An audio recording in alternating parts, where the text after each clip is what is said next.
నిజంగా ఎప్పటికైనా న్యాయమే నిలబడుతుంది, ధర్మంగా చేసే పోరాటమే గెలుస్తుంది. అంతేనా కాదా?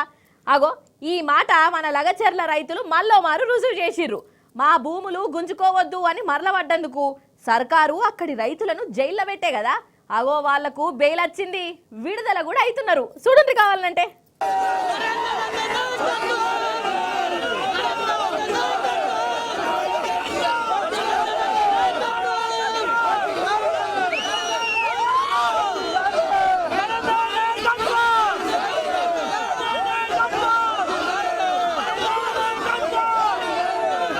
వరెవ్వా, అగో చెర్లపల్లి జైలు కాడ సంబరాలు చూడురులో.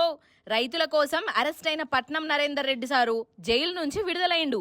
ఇక ఈ సంబరాలు నరేందర్ రెడ్డి సారది కాదు, లగచెర్ల రైతులందరిది. అందుకే ఇట్లా శనార్థులు చెప్పుకుంటా స్వాగతాలు చెప్పిర్రు. నిజంగా లగచెర్ల రైతుల గుండె ధైర్యానికి ఎన్ని సలాంలు కొట్టినా తక్కువనేనొల్ల, వాళ్ళ పోరాటానికి ఎంత తారీఫు చేసినా తక్కువనే. మా భూములు మాకే అని సర్కార్ మీదనే మరలబడ్డరు. 55 మందిని పోలీసులు అరెస్ట్ చేసిర్రు. అయినా ఇక్కడి ఆడపడుసులు బెదరలేదు, ఢిల్లీ దాకా పోయిర్రు, సర్కార్ను గడగడలాడిచ్చిర్రు.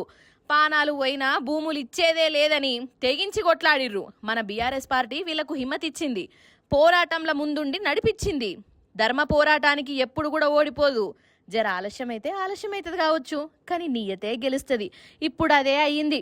లగచర్ల రైతులందరికీ బెయిల్ వచ్చింది. వాళ్ళ రాక కోసం ఊరంతా సంబరాలతోని ఎదురు చూస్తాంది.